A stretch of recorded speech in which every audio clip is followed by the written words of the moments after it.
શ્રી દુર્ગા સપ્તસતી અધ્યાય 8 રક્તબીજનો વધ। આના પછીના વિડીયોમાં 9મો અધ્યાય રજૂ કરવામાં આવશે। મિત્રો, આવા જ વિડીયો શીખવા અને સાંભળવા માટે ચેનલને લાઈક, શેર અને સબસ્ક્રાઈબ કરવાનું ભૂલતા નહીં અને કોમેન્ટમાં જય માતાજી લખી દેજો। ધ્યાન। હું અર્ણિમા વગેરે સિદ્ધિમય કિરણોથી આવૃત દેવી ભવાનીનું ધ્યાન કરું છું।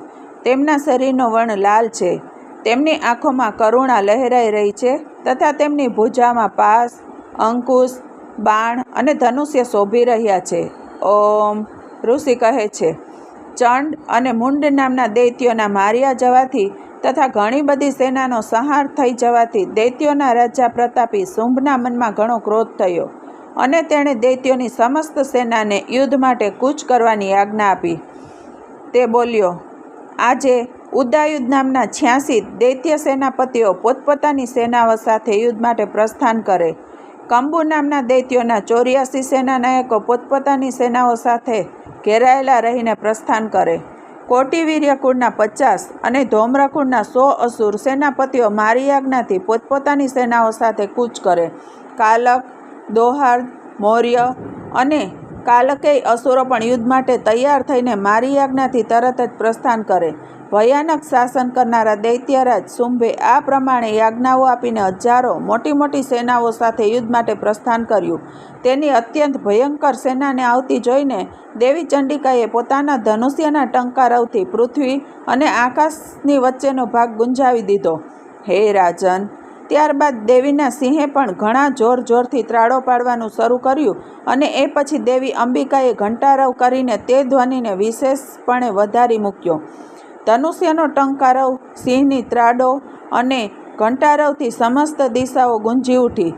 તે ભયંકર ધ્વનિથી દેવી કાલિકાએ પોતાના વિકરાળ મુખને વિશેષપણે પહોળું કર્યું તથા આ પ્રમાણે તેઓ વિજયની બન્યા। તે ભયંકર ધ્વનિ સાંભળીને દૈત્યોની સેનાઓએ ચારે તરફથી આવીને ચંડિકા દેવી, સિંહ તથા કાલિકા દેવીને ઘેરી લીધા। હે રાજન! આની વચ્ચે અસુરોનો વિનાશ કરવા અને દેવતાઓનો અભ્યુદય કરવા માટે બ્રહ્મા, શિવ, કાર્તિકેય, વિષ્ણુ, ઇન્દ્ર વગેરે દેવતાઓની શક્તિઓ કે જેઓ અત્યંત પરાક્રમી અને બળવાળી હતી, તેમના શરીરોમાંથી પ્રગટીને તેમના જ રૂપોમાં દેવી ચંડિકા પાસે આવી। જે દેવતાઓનું જેવું રૂપ, જેવી વેશભૂષા અને જેવું વાહન છે, બરાબર તેવા જ સાધનોથી સંપન્ન થઈને તે દેવોની શક્તિઓ અસુરો સાથે યુદ્ધ કરવા માટે આવી। સૌથી પહેલાં હંસયુક્ત વાહન પર આરૂઢ થયેલી અક્ષસૂત્ર અને કમંડળથી સુશોભિત બ્રહ્માજીની શક્તિ ઉત્પન્ન થઈ કે જેને બ્રહ્માણી કહે છે। મહાદેવજીની શક્તિ વૃષભ પર આરૂઢ થઈને હાથોમાં શ્રેષ્ઠ ત્રિશૂળ ધારણ કરેલી, મહાનાગનું કંકણ પહેરેલી, મસ્તકમાં ચંદ્રરેખાથી વિભૂષિત થઈને ત્યાં આવી પહોંચી। કાર્તિકેયજીની શક્તિરૂપા દેવી જગદંબિકા તેમનું જ રૂપ ધારણ કરેલા શ્રેષ્ઠ મયુર પર આરૂઢ થઈને હાથમાં શક્તિ ધારણ કરીને દૈત્યો સાથે યુદ્ધ કરવા માટે આવ્યા। આ જ પ્રમાણે ભગવાન વિષ્ણુની શક્તિ ગરુડ પર બિરાજમાન થઈને ભુજાઓમાં શંખ, ચક્ર, ગદા, સારંગ ધનુષ્ય અને ખડગ ધારણ કરીને ત્યાં આવી। યજ્ઞ વારાહનું અનુપમ રૂપ ધારણ કરનારા શ્રી હરિની જે શક્તિ છે તે પણ વારાહ શરીર ધારણ કરીને ત્યાં ઉપસ્થિત થઈ। નારસિંહ શક્તિ પણ નરસિંહના જેવું શરીર ધારણ કરીને ત્યાં આવી। તેની ગરદન પરના વારના ઝટકાથી આકાશના તારા વિખેરાતા હતા। આ જ પ્રમાણે ઇન્દ્રની શક્તિ હાથમાં વજ્ર લઈને ગજરાજ ઐરાવત પર આરૂઢ થઈને આવી। તેણે પણ સહસ્ત્ર નેત્ર હતા, ઇન્દ્રના જેવું જ તેનું પણ રૂપ હતું।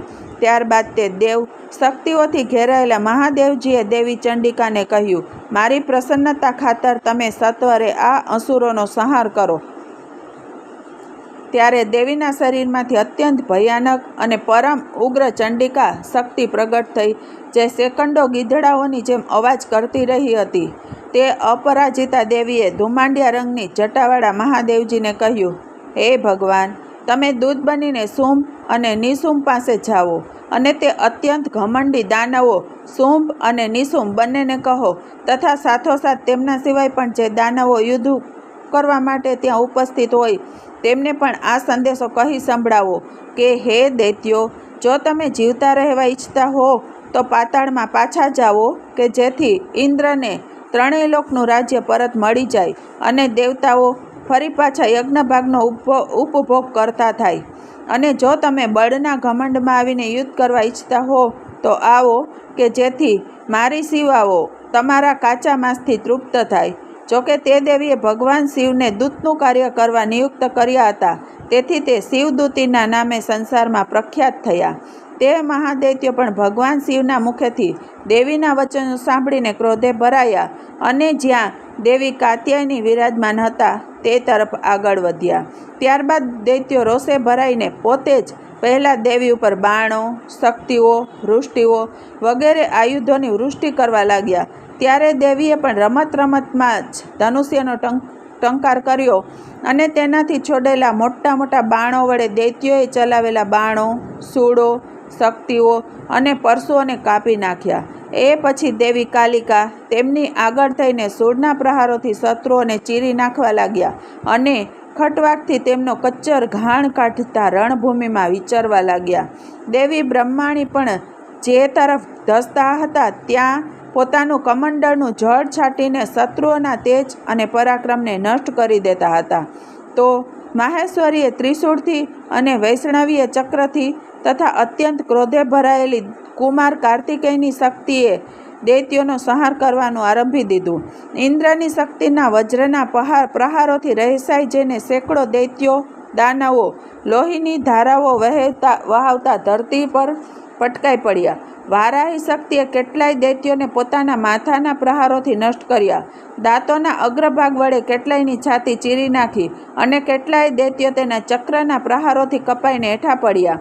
નારસિંહ શક્તિ પણ પોતાના નખોથી અન્ય બીજા મહાદૈત્યોને ફાડી નાખીને ખાતી તથા સિંહ ગર્જનાથી દિશાઓ અને આકાશને ગુંજાવતી યુદ્ધ ક્ષેત્રમાં વિચરવા લાગી. કેટલાય અસુરો શિવદૂતી શક્તિના પ્રચંડ અટ્ટહાસ્યથી અત્યંત ભયભીત થઈને ધરતી પર ઢળી પડ્યા અને પડ્યા પછી તેમણે શિવદૂતીએ ત્યારે પોતાનો કોળિયો બનાવી દીધા. આ પ્રમાણે ક્રોધે ભરાયેલા માતૃગણો ને અનેકવિધ ઉપાયોથી મોટા મોટા અસુરોનું મર્દન કરતા જોઈને દૈત્ય યોદ્ધાઓ નાસભાગ કરવા લાગ્યા. માતૃગણોથી ત્રસ્ત દૈત્યોને યુદ્ધભૂમિમાંથી નાસતા ભાગતા જોઈને રક્તબીજ નામનો મહાદૈત્ય ક્રોધે ભરાઈને યુદ્ધ કરવા માટે આવ્યો. તેના શરીરમાંથી જ્યારે લોહીનું ટીપું પૃથ્વી પર પડતું હતું ત્યારે ત્યાં તેના જેવો જ શક્તિશાળી બીજો એક મહાદૈત્ય પૃથ્વી પર પ્રગટ થતો હતો. મહાદૈત્ય રક્તબીજ હાથમાં ગદા લઈને ઇન્દ્ર શક્તિ સાથે યુદ્ધ કરવા લાગ્યો. ત્યારે ઇન્દ્રિય શક્તિએ પોતાના વજ્રથી રક્તબીજને માર્યો. ત્યારે વજ્રથી ઘાયલ થયેલા તેના શરીરમાંથી ઘણું બધું લોહી નીતરવા લાગ્યું અને તેમાંથી તેના જેવા જ રૂપવાન અને પરાક્રમી યોદ્ધાઓ ઉત્પન્ન થવા લાગ્યા. તેના શરીરમાંથી લોહીના જેટલા ટીપા પડ્યા તેટલા જ પુરુષો ઉત્પન્ન થયા. તે બધા રક્તબીજના જેવા જ વીર્યવાન, બળવાન અને પરાક્રમી હતા. રક્તબીજમાંથી ઉત્પન્ન થયેલા તે પુરુષ દૈત્યો પણ અત્યંત ભયંકર અસ્ત્રો-શસ્ત્રોનો પ્રહારો કરતા ત્યાં માતૃગણોની સાથે ઘોર યુદ્ધ કરવા લાગ્યા. ફરીથી જ્યારે વજ્રના પ્રહારથી તેનું મસ્તક ઘાયલ થયું ત્યારે લોહી વહેવા લાગ્યું અને તેમાંથી હજારો પુરુષો ઉત્પન્ન થઈ ગયા. વૈષ્ણવી શક્તિએ યુદ્ધમાં રક્તબીજ પર ચક્રનો પ્રહાર કર્યો તથા ઇન્દ્રિય શક્તિએ તે દૈત્ય સેનાપતિને ગદાથી ઘાયલ કરી દીધો. વૈષ્ણવીના ચક્રથી ઘાયલ થવાથી તેના શરીરમાંથી જે લોહી વહ્યું અને તેમાંથી તેના જેવા જ આકારવાળા જે હજારો મહાદૈત્યો ઉત્પન્ન થયા તે બધાથી આખું જગત છવાઈ ગયું. કૌમારી શક્તિથી, વારાહી શક્તિએ ખડગથી અને માહેશ્વરી શક્તિએ ત્રિશૂળથી મહાદૈત્ય રક્તબીજને ઘાયલ કર્યો. ક્રોધે ભરાયેલા તે મહાદૈત્ય રક્તબીજે પણ ગદાથી બધી જ માતૃશક્તિઓ પર અલગ અલગ પ્રહારો કર્યા. શક્તિ, શૂળ વગેરેથી અનેકવાર ઘાયલ થવાથી તેના શરીરમાંથી જે રક્તધારા પૃથ્વી પર વહી તેમાંથી અચૂકપણે સેંકડો અસુરો ઉત્પન્ન થયા. આ પ્રમાણે તે મહાદૈત્યના રક્તમાંથી પ્રગટ થયેલા અસુરો વડે સમસ્ત જગત વ્યાપ્ત થઈ ગયું. આનાથી દેવતાઓને ઘણો ભય થયો. તે દેવતાઓને ઉદાસ થયેલા જોઈને ચંડિકા દેવીએ કાલિકાને શીઘ્રતાપૂર્વક કહ્યું, ચામુંડા, તમે પોતાનું મુખ હજી વધુ પહોળું કરો તથા મારા શસ્ત્રપાતથી પડતા રક્તબિંદુઓને તથા તેમાંથી ઉત્પન્ન થતા મહાદૈત્યોને તમે પોતાના આ આતુર મુખથી ભરખી જાઓ. આ પ્રમાણે રક્તમાંથી ઉત્પન્ન થતા મહાદૈત્યોને ભરખી જતા રહીને તમે યુદ્ધભૂમિમાં વિચરતા રહો. આમ કરવાથી તે દૈત્યનું સઘળું લોહી ક્ષીણ થઈ જતાં તે પોતે પણ નષ્ટ થઈ જશે. તે ભયંકર દૈત્યોને તમે જ્યારે ભરખી જશો ત્યારે નવા દૈત્યો ઉત્પન્ન થઈ શકશે નહીં. કાલિકાને આ પ્રમાણે કહ્યા પછી દેવી ચંડિકાએ શૂળથી રક્તબીજને હણ્યો અને દેવી કાલિકાએ પોતાના મુખમાં તેનું રક્ત લઈ લીધું. ત્યારે તે દૈત્યે ત્યાં ગદાથી ચંડિકા પર પ્રહાર કર્યો, પરંતુ તે ગદા પ્રહાર દેવીને જરા પણ વેદના પહોંચાડી શક્યો નહીં. રક્તબીજના ઘાયલ શરીરમાંથી ઘણું બધું લોહી વહેવા લાગ્યું, પરંતુ જેવું તે વહ્યું કે તરત જ દેવી ચામુંડાએ તેને પોતાના મુખમાં લઈ લીધું. રક્તપાતથી કાલિકાના મુખમાં જે મહાદૈત્યો ઉત્પન્ન થયા તેમને પણ તેઓ ભરખી ગયા અને રક્તબીજનું રક્ત પણ પી ગયા. ત્યાર પછી દેવીએ રક્તબીજને કે જેનું રક્ત ચામુંડા દેવીએ પી લીધું હતું તેને વજ્ર, બાણ, ખડક, વૃષ્ટિ વગેરે વડે હણી નાખ્યો. હે રાજન, આ પ્રમાણે શસ્ત્રોના સમુદાયથી ઘાયલ અને રક્તહીન થયેલો તે મહાદૈત્ય રક્તબીજ ધરતી પર ઢળી પડ્યો. હે નરેશ્વર, આનાથી દેવતાઓ અનુપમ હર્ષ પામ્યા અને તે માતૃગણ તે અસુરોના રક્તપાતના મતથી ઉદ્ધત જેવો થઈને નૃત્ય કરવા લાગ્યો. શ્રી માર્કંડેય પુરાણમાં સાર્વણિક મન્વંતર કથા અંતર્ગત દેવી મહાત્મ્યમાંનો રક્તબીજ વધ નામનો 8મો અધ્યાય સમાપ્ત.